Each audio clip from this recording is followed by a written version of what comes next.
श्री गणेशाय नमः। श्री गुरुभ्यो नमः। श्री पुराण पुरुषोत्तम भगवान सत्य सनातन वैदिक धर्म की श्रीमद्भागवत महापुराण गौ माता भारत माता की जय।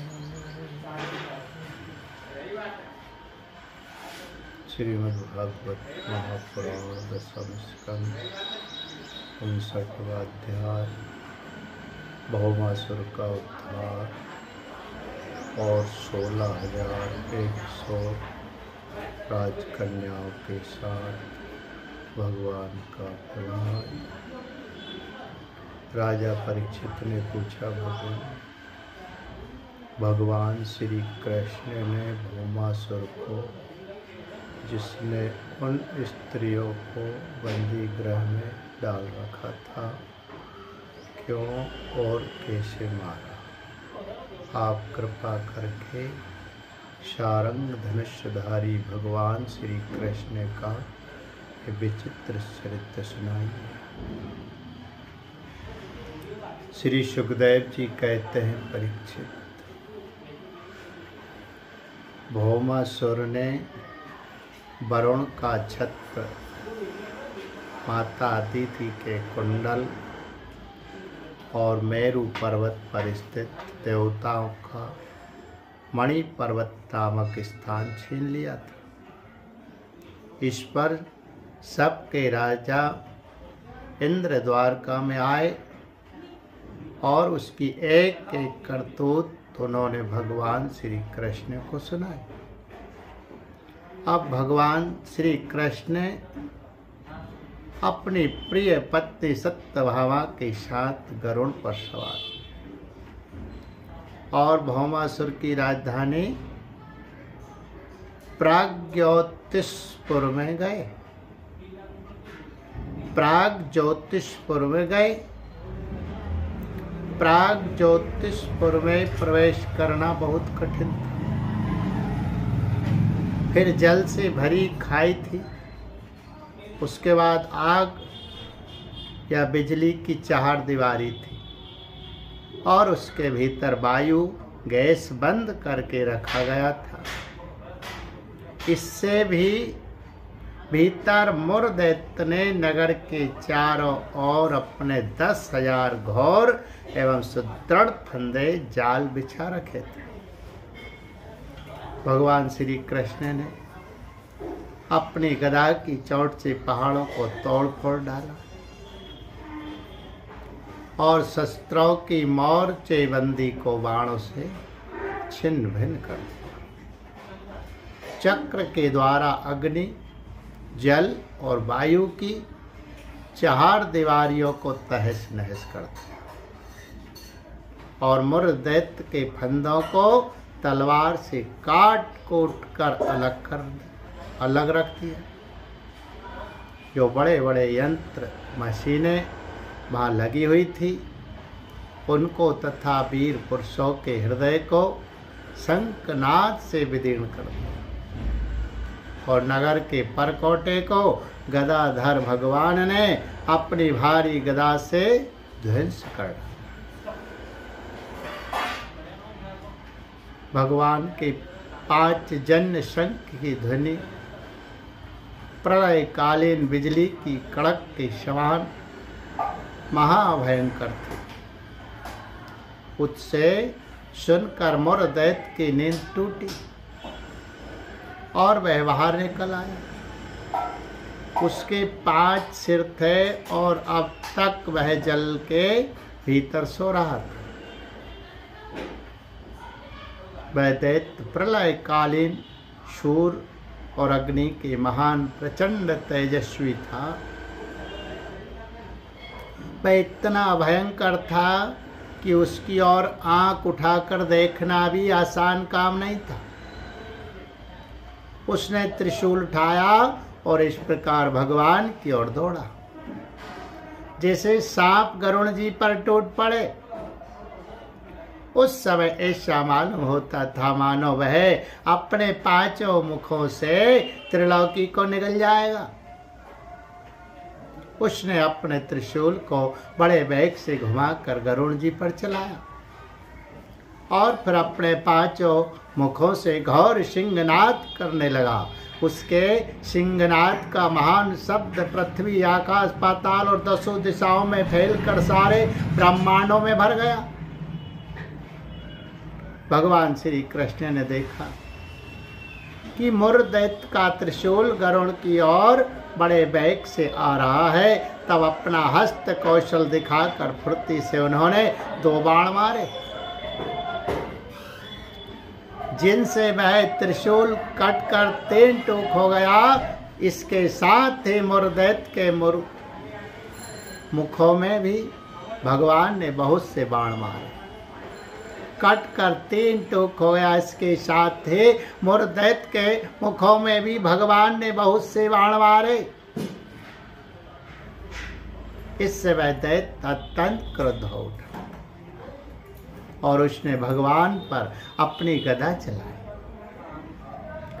परंतु भगवान श्री कृष्ण ने अपनी गदा की प्रहार से मुरदैत्य की गदा को अपने पास पहुंचने के पहले ही चूर चूर कर दिया। अब वह अस्त्रहीन हो जाने के कारण अपनी भुजाएं फैलाकर श्री कृष्ण की ओर दौड़ा और उन्होंने खेल खेल में ही चक्र से उसके 5 सिर उतार लिए।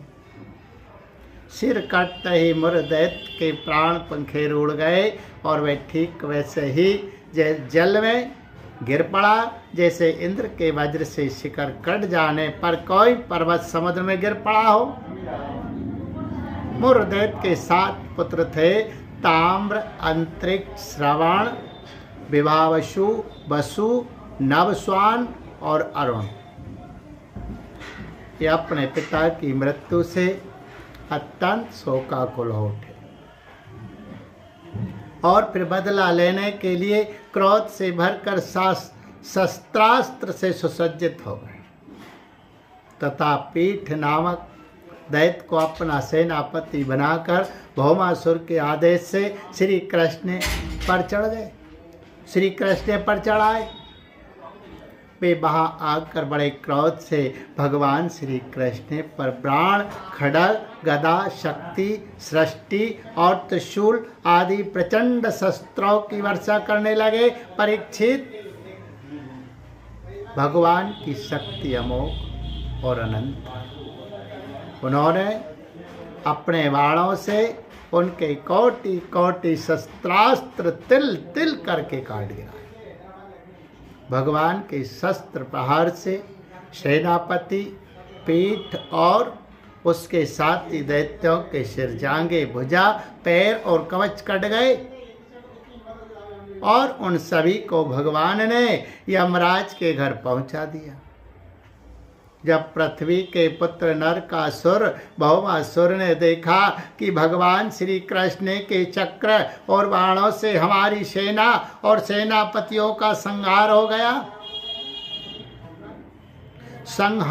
गया, तब उसे असह्य क्रोध हुआ। वह समुद्र तट पर पैदा हुए बहुत से मत वाले हाथियों की सेना लेकर नगर से बाहर निकला। उसने देखा कि भगवान श्री कृष्ण अपनी पत्नी के साथ आकाश में गरुड़ पर स्थित है। जैसे सूर्य के ऊपर बिजली के साथ वर्षाकालीन श्याम मेघ शोभायमान हो, भौमासुर ने स्वयं भगवान के ऊपर शताग्नि नाम की शक्ति चलाई और उसके सब सैनिकों ने भी एक ही साथ उन पर अपने अपने अस्त्र शस्त्र छोड़े। अब भगवान श्री कृष्ण भी चित्र विचित्र पंख वाले तीखे तीखे बाण चलाने लगे। इससे उसी समय भौमासुर के सैनिकों की भुजाएं, जांघें, गर्दन और धड़ कट कट कर गिरने लगे। हाथी और घोड़े भी मरने लगे। परीक्षित, भौमासुर के सैनिकों ने भगवान पर जो जो अस्त्र शस्त्र चलाए थे उनमें से प्रत्येक को भगवान ने तीन तीन तीखे बाणों से काट गिरा। उस समय भगवान श्री कृष्ण गरुण जी पर सवार थे और गरुण जी अपने पंखों से हाथियों को मार रहे थे। उनकी चोंच, पंख और पंजों की मार से हाथियों को बड़ी पीड़ा हुई और वे सब के सब आर्त होकर युद्ध भूमि से भागकर नगर में घुस गए। अब वहां अकेला भौमासुर ही लड़ता रहा। जब उसने देखा कि गरुड़ जी की मार से पीड़ित होकर मेरी सेना भाग रही है, तब उसने उन पर वह शक्ति चलाई जिसने वज्र को भी विफल कर दिया था।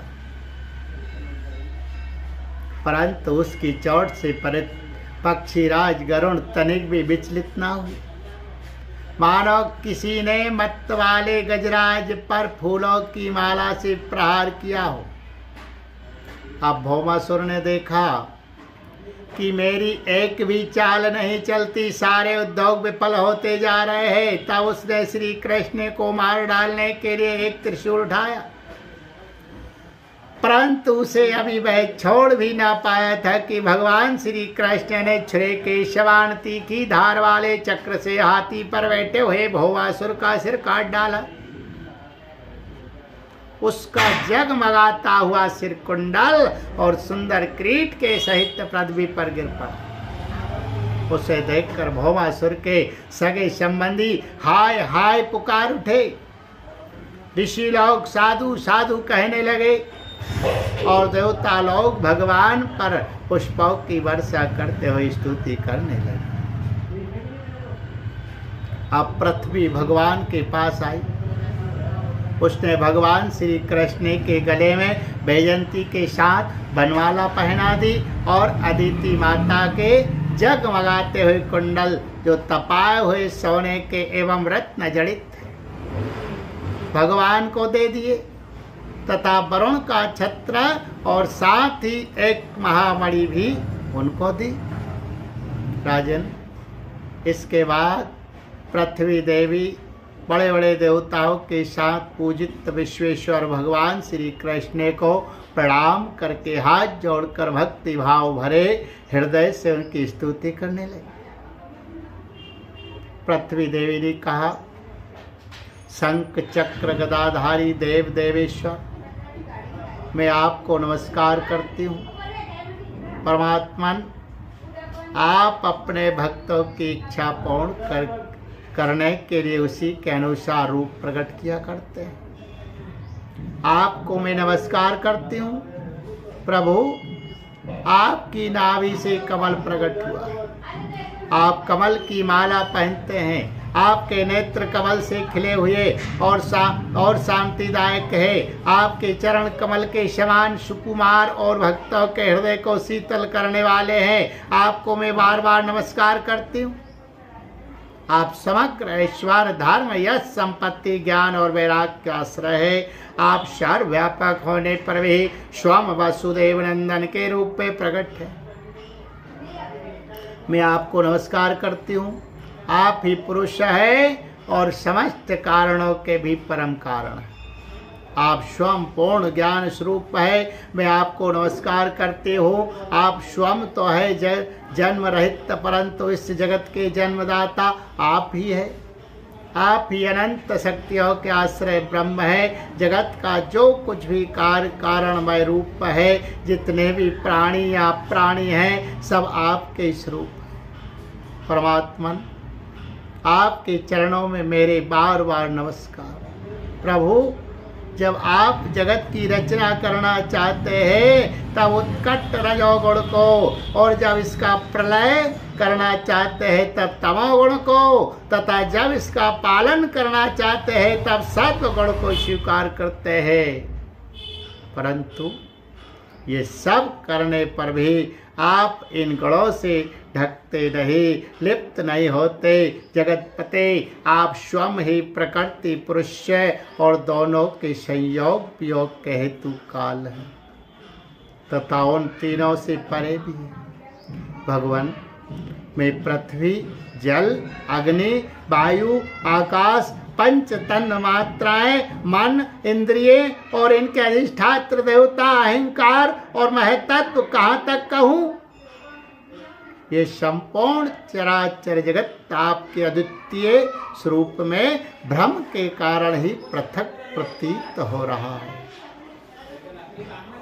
शरणागत भय भंजन प्रभु, मेरे पुत्र भौमासुर का यह पुत्र, मेरे पुत्र भौमासुर का यह पुत्र भगदत्त अत्यंत भयभीत हो रहा है। मैं इसे आपके चरण कमलों की शरण में ले आई हूँ प्रभु, आप इसकी रक्षा कीजिए और इसके सिर पर अपना वह कर कमल रखिए जो सारे जगत के समस्त पाप तापों को नष्ट करने वाला है।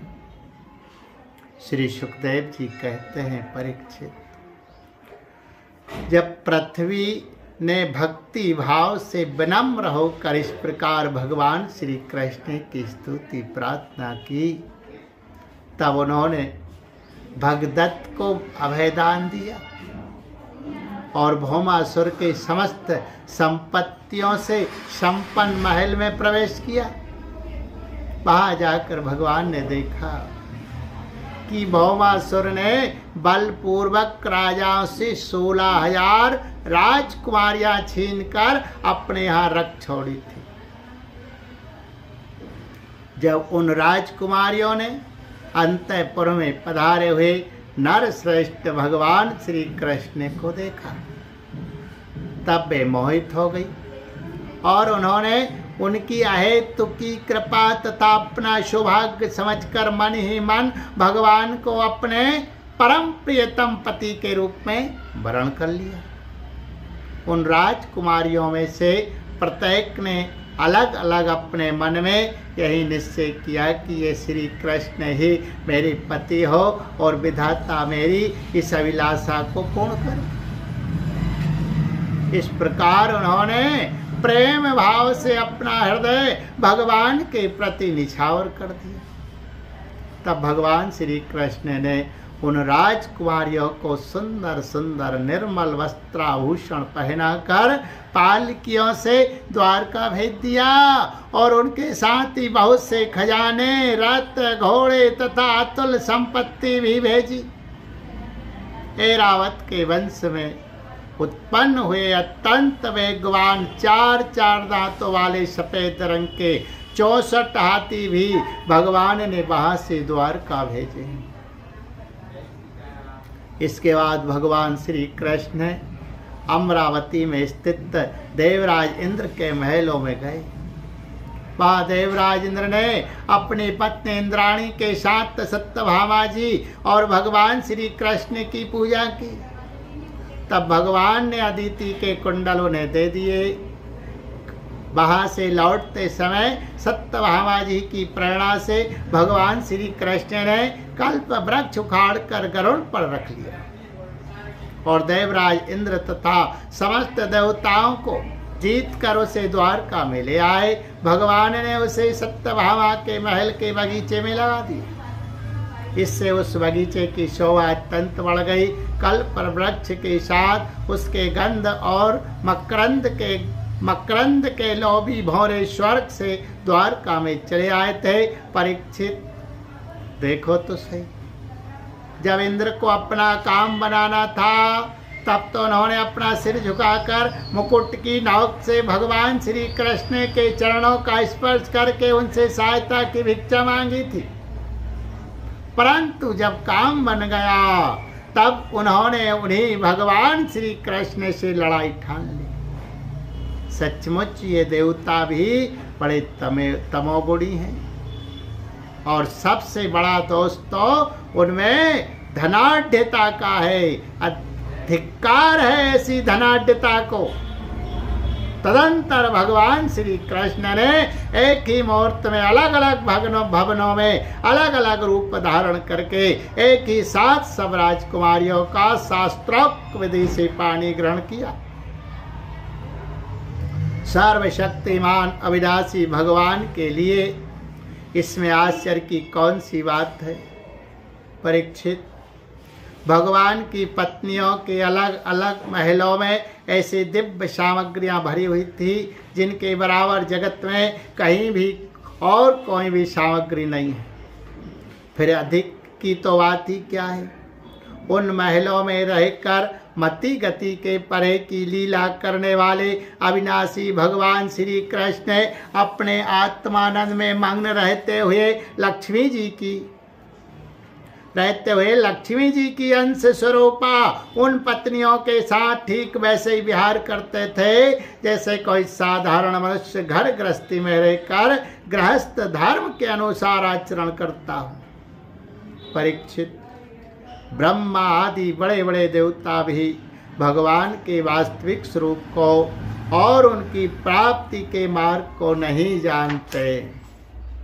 उन्हीं रमण भगवान श्री कृष्ण को उन स्त्रियों ने पति के रूप में प्राप्त किया था।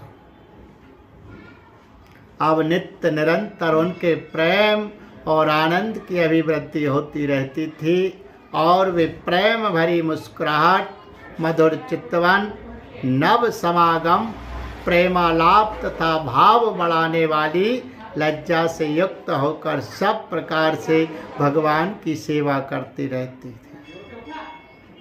उनमें से सभी पत्नियों के साथ सेवा करने के लिए सैकड़ों दासियां रहती, फिर भी जब उनके महल में भगवान पधारते तब वे स्वयं आगे जाकर आदर पूर्वक उन्हें लिवा लाती, श्रेष्ठ आसन पर बैठाती, उत्तम सामग्रियों से पूजा करती, चरण कमल पखारती, पान लगाकर खिलाती, पांव दबाकर थकावट दूर करती, पंखा झलती, इत्र फुलेल चंदन आदि लगाती, फूलों के हार पहनाती, केश संवारती, सुलाती, स्नान कराती और अनेक प्रकार के भोजन कराकर अपने ही हाथों भगवान की सेवा करती है। बोलिए गोविंद गोपाल कृष्ण भगवान की जय। पुराण पुरुष पुरुषोत्तम भगवान की, सत्य सनातन वैदिक धर्म की जय।